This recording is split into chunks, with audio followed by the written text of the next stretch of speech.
pensez pas que peut-être c'est aussi le parcours que nous avons eu fait de beaucoup de blessures internes parce que c'est pas facile, hein. Quand on regarde, si chacune de nous parle de son parcours, je pense que nous prendrons des mouchoirs ici. Et donc, il arrive que peut-être que les gens n'ont pas pris le temps de guérir de leurs blessures et essayent de fonctionner dans une société étant un peu infirme, avec des blessures. Et qu'est-ce que vous en pensez, Madame Yaya? Moi, je dirais tout d'abord, le problème ne se traite pas à la surface. Exact. Un problème se traite au fond. Et je pense que le problème du manque d'engagement des femmes afrodescendantes, c'est tout simplement, excusez-moi déjà, le mot qui va sortir, excusez-moi, je ne voudrais pas blesser quelqu'un parce que nous sommes en train de débattre et un débat est... Pour construire. Voilà, pour construire. Il y a des choses qui doivent se dire pour pouvoir sensibiliser ou certaines vont prendre conscience. Je me dis que l'Europe nous a fainéantisés, excusez-moi, pour beaucoup. Donc, je suis désolée pour des personnes qui vont être blessées. L'Europe nous a beaucoup fainéantisés dans le sens que nous sommes arrivés en Europe, nous avons trouvé une certaine facilité et qui ne nous donne plus l'envie de se battre, qui ne nous donne plus l'envie de rêver. Alors que nous, à la base, les Africains, nous sommes des bosseurs et des bosseuses. Nous avons des parents qui ont travaillé dur. Pour certains, pour envoyer où ils se trouvent aujourd'hui. Nous avons des parents qui ont travaillé dur en Afrique. L'Afrique est trop riche, je suis désolée de le dire. Donc nous voyons comment nos parents, comment nous vivons là-bas, le luxe que nous, le bien que nous avons, mais nous arrivons en Europe, nous sommes feignants. On quitte l'Afrique pour venir se battre, mais nous arrivons en Europe, nous transigeons de chemin. On veut une certaine facilité. Pour des personnes qui viennent d'arriver, vous allez voir une personne avec sa voiture, une personne a une certaine stabilité. Tout de suite, vous voulez avoir cette stabilité, alors que vous ne connaissez pas son parcours. Donc, le problème doit se traiter au fond. Ce n'est pas juste à la surface. Pourquoi? Parce que les femmes qui ne veulent pas se réveiller ou des hommes qui ne veulent pas se réveiller pour s'intégrer, ces hommes seront toujours, ils vont toujours se sentir victimisés. Ils vont toujours dire, ils vont toujours voir du racisme partout. Ils vont jamais accepter même là où ils ont tort. Pourquoi? Parce qu'ils se verront toujours comme des victimes. Mais une fois qu'ils vont sortir de leur zone de confort, comme j'ai dit, le CPS c'est très bien. Moi, j'ai été aussi aidée à un moment donné par ça. Mais ne restez pas longtemps dedans. Parce qu'une fois que vous restez longtemps dedans, vous ne vous posez pas un certain barème. Vous vous limitez. Vous vous mettez une certaine barrière. Vous ne voulez plus sortir de votre zone de confort pour aller risquer, pour aller se battre, pour aller chercher des informations. Parce qu'une personne qui se dit, comment est-ce que je vais payer mon loyer demain? Et qui demain, et qu'elle se rend compte que son CPS a été coupé. Son bailleur va lui mettre à la porte. Elle va se battre. Elle va chercher des idées. Elle va réfléchir. Vous comprenez? C'est déjà ça le problème. Le problème, c'est que nous avons trop de facilité qui fait en sorte qu'on ne veut plus sortir de notre zone de confort, qui fait en sorte, même quand on vous dit d'aller en formation, en plein hiver, certains foyers ne veulent pas sortir. Non, mais c'est une réalité. Il faut qu'on soit franc. C'est une réalité. Parce que si j'ai laissé mes 2 enfants pour arriver ici, c'est pas pour venir faire semblant, quoi. Il faut qu'on soit franc. Il faut qu'on soit franc. Vous comprenez? Donc, il faudrait que certains se disent. Et la dernière fois, nous avons fait une émission. Nous avons l'émission précédente. Je suis venue avec, j'ai créé l'ASBL. J'ai été touchée. Pourquoi? Parce que je veux voir mes sœurs ici. Moi, je suis peut-être d'origine camerounaise, mais moi, tous ceux qui me côtoient ne sont pas des Camerounais. Non, je suis plus entourée des Congolais, plus entourée des Maliens, plus entourée donc, je ne suis pas trop dans cette communauté-là. Mais j'aimerais voir les femmes réussir. Parce que les femmes ont un potentiel. Moi, j'en ai marre quand la femme se limite qu'à son apparence. J'en ai marre parce que je me dis non, mais elle se prend pour un objet en fait. Elle a plus que son apparence. Elle peut faire plus. Il y a des belles coiffeuses. Par exemple, je prends un exemple à la porte de Namur. Il y a des femmes qui coiffent très bien, très talentueuses. Mais pourquoi pas aller faire une formation pour valoir leur coiffure, pour mettre en avant leur coiffure? Pour créer quelque chose de plus... Voilà, pour créer quelque chose. Mais elle préfère rester dans l'informel, aller coiffer et aller toucher ces 1300 ou 1500 euros le mois. Vous comprenez? Elles pensent qu'elles ont des... C'est vrai, elles ont des sous. Mais sur le plan administratif, sur le plan social, elles sont invisibles. Sur le plan social, elles sont invisibles. Je vais dire à ces femmes que valorisez votre talent, valorisez vos métiers. Prenez le risque même 6 mois. Et c'est pour ce fait que l'ASB a été créé pour sensibiliser les femmes. Ce n'est pas juste au niveau de la coiffure, que ce soit au niveau artistique, que ce soit au niveau de la musique. C'est pour sensibiliser ces femmes que voilà, du talent que tu as, il y a des structures qui peuvent te permettre de parfaire ton art et de présenter ça autrement. Ce que tu peux vendre à 1 euro sur le marché, lorsque tu suis une formation, on t'apprend à perfectionner ton art. Tu peux le vendre même à 50 euros. Tu peux le vendre même à 60 euros. Tu donnes la valeur à ce que tu fais. Et à toi-même. Et à toi-même. Et tu es fier. Quand tu te vois, quand tu arrives quelque part, les gens arrivent où on t'appelle. Bonjour madame, c'est votre institut. Ouais, les gens sont... C'est une fierté humaine au fait.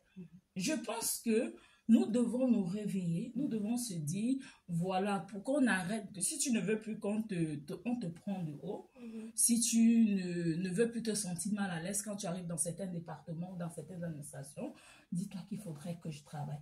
Les stars que nous acclamons aujourd'hui, c'est des personnes qui travaillent dans l'ombre. Les personnes comme modèles, des personnes qui sont des personnes de référence, ce sont des personnes qui bossent.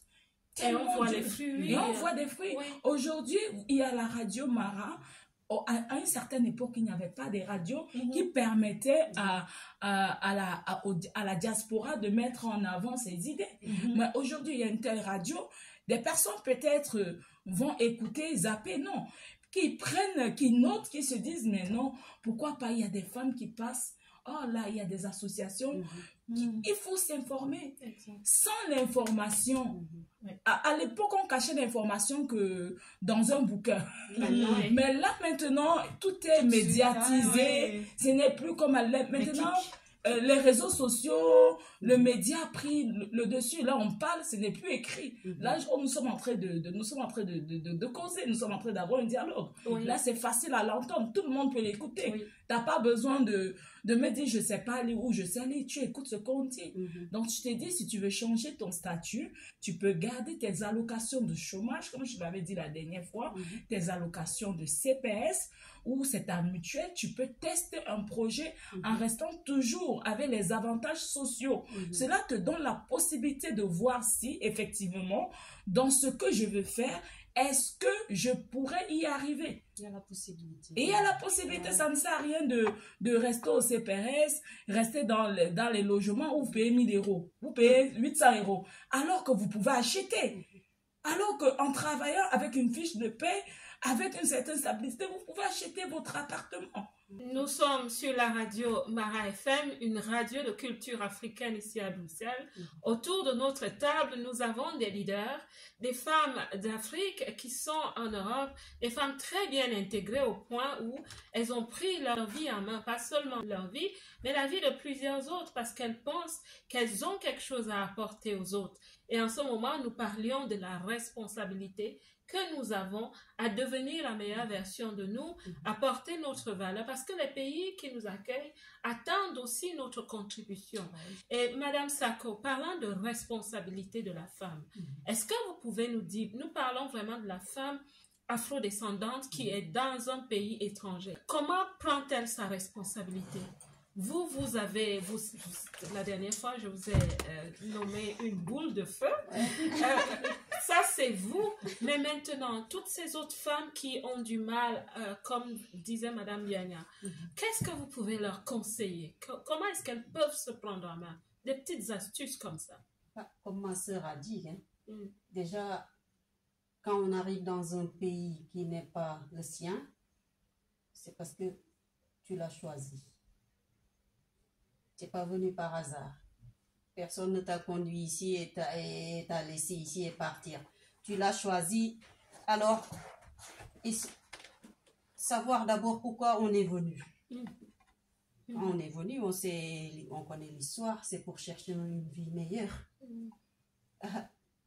tu arrives dans un pays, tu as les possibilités qu'on n'a pas chez nous, en Afrique. Parce qu'on connaît l'histoire, on ne va pas revenir derrière. Mais tu arrives dans un pays, tu ne veux pas t'intégrer, tu ne cherches pas l'information, tu ne veux pas bouger. Et ici, il n'y a pas de miracle. Tu ne bouges pas, tu n'as rien, rien ne bouge. Tu restes toujours stagné à un endroit. Il faut s'informer parce que, voilà, toutes les possibilités sont là. Tu peux faire une formation, même si tu n'as pas fait des études, tu peux faire une formation pour pouvoir travailler. J'ai dit, il n'y a pas de sous-métier. Faire le ménage, tu as ton salaire. Ah, mais non, comme ma soeur l'a dit, le CPAS, voilà, c'est une possibilité qui rend aussi les Africains. C'est pas que les Africains, on va dire. Mais comme on parle ici des Africains, oui. Et voilà, comme on est autour d'une table africaine, on va dire, voilà, ça nous rend un peu fainéantes en parlant des femmes. Et l'excuse est bonne. Oui, j'ai des enfants. Tout le monde a des enfants ici. Mais il y a les crèches, il y a les écoles.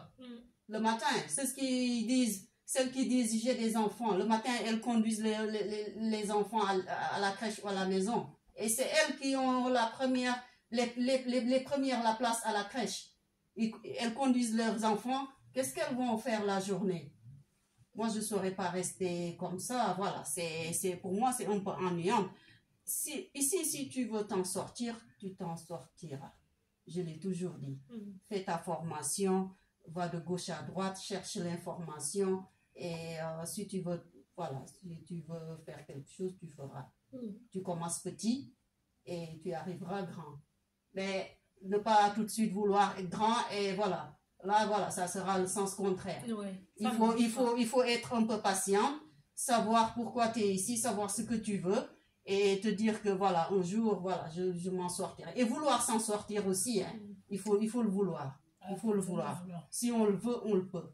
Et voilà, on les encourage. J'espère que, voilà, on est en train de sensibiliser un peu.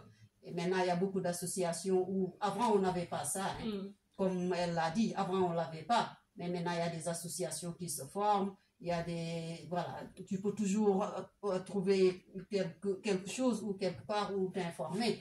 En tout cas, moi, ce que j'ai vu et ce qui m'a attristé, c'est que tu as parlé d'une espèce d'orgueil, là, je pense, une sorte d'orgueil.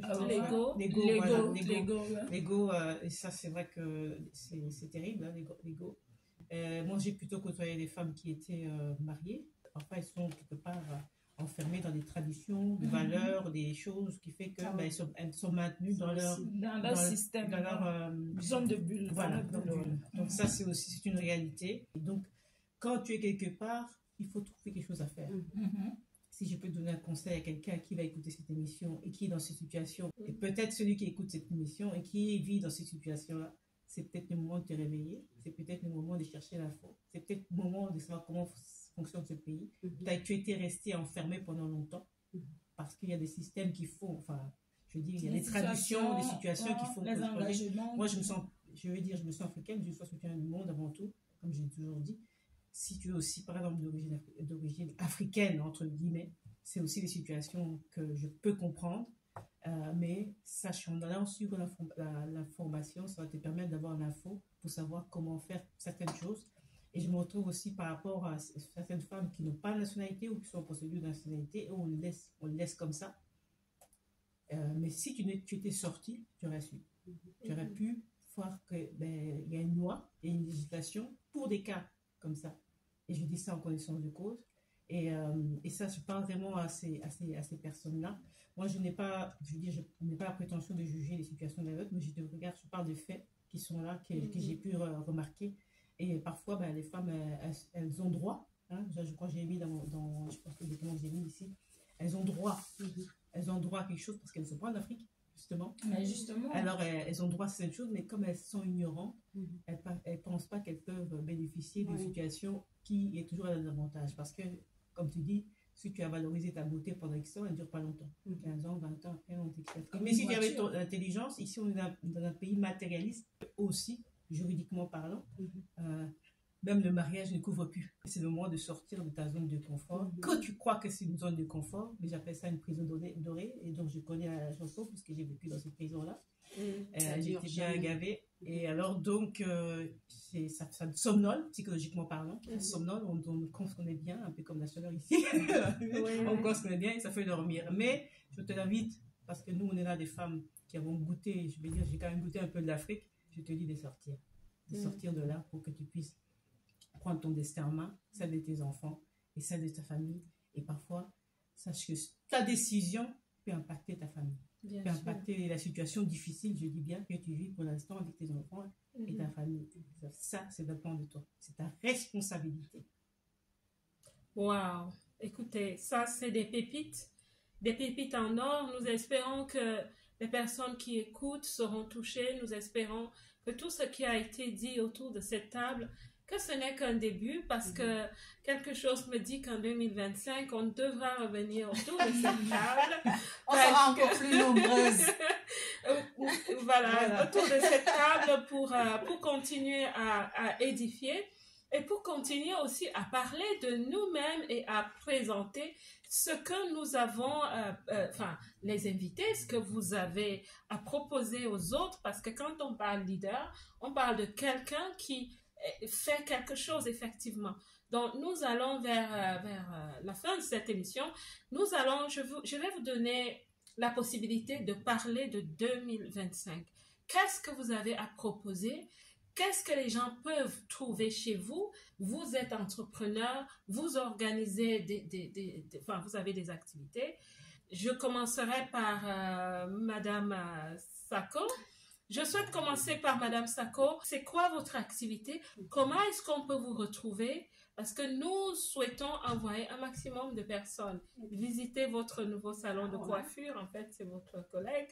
Parlez de vous. Faites votre propre promotion. Surtout ce que vous apportez, votre nouvelle activité. J'habite en Wallonie, à Frameries. J'ai ouvert mon salon de coiffure dans ma maison. Vous faites coiffure africaine et Afro, européenne. les tresses, les tissages, pose perruque. Je fais le lissage brésilien aussi. Et les coupes, brushing, coloration et les locks aussi. Madame Bianya, parlez-nous de votre centre esthétique. Je suis coiffeuse esthéticienne et perruquière. Donc, toutes les perruques que vous trouvez à mon institut, c'est mes créations, mes réalisations. À l'institut, l'avantage de venir chez Loveline, on me connaît du nom de Loveline, pas de Ndiania. Loveline de Bruxelles. L'avantage de se coiffer ou de vouloir se coiffer chez Loveline, parce que Loveline a ouvert un institut du type concept store. Donc, du type où la femme, en même temps, peut venir pour un temps de coiffure, se faire une pose de perruque, non, se fait un massage, ou un soin du visage, une pédicure, ou voilà. Il faut qu'on nous passe tout. Donc et là, je ne coiffe pas seulement afro. Je n'ai pas fait la coiffure africaine, c'est un don que j'ai. Mais je peux préciser, je fais aussi les maquillages, que ce soit pour les mariés ou pour...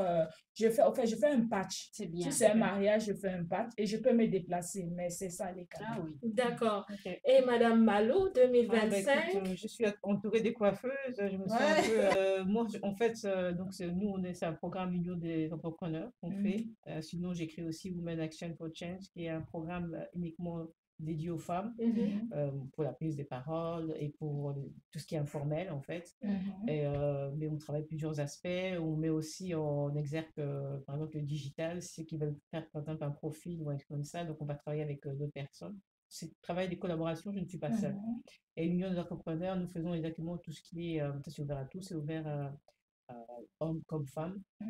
Et là on fait des conférences avec des thématiques, notamment des coachs, etc. Parce que c'est vrai de dire qu'il y a des situations qui ne vont pas, mais il y a une procédure pour que la personne puisse sortir de là. Et parfois, la personne n'est pas consciente. Et alors, donc, j'essaie de mettre en lumière ça parce que justement, j'ai eu ce parcours-là et ça m'a alertée et je me suis dit, pourquoi pas trouver des gens qui sont habilités à pouvoir coacher ou mettre en lumière les situations qui ne vont pas.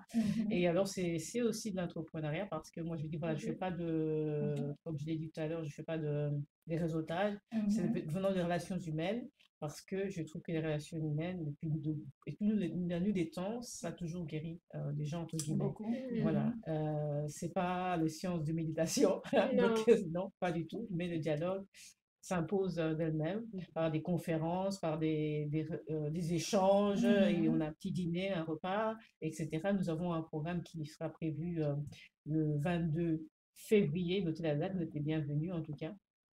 Et février à Namur, soit c'est-à-dire de Namur. Et alors, c'est un programme avec un dîner, une conférence, des échanges. Et on met en avant l'entrepreneuriat parce que je pousse les gens à ce qu'ils puissent aussi se prendre en main. Moi, je précise, l'entrepreneuriat, c'est quoi? C'est se prendre en main soi-même. Donc, pour moi, l'entrepreneuriat, c'est d'abord ça, c'est rêver la personne dynamique qu'il y a, de se prendre en main. Et voilà, tout le monde ne sera pas des grands entrepreneurs, comme on dit, mais prendre en main sa recovie, c'est déjà un tout gros challenge. Voilà, c'est comme ça que je l'entends dans ce sens-là. Ok, super. Écoutez, les dames, c'est un plaisir pour moi de vous recevoir sur cette émission. Les femmes prennent la reine. À bientôt. Au revoir.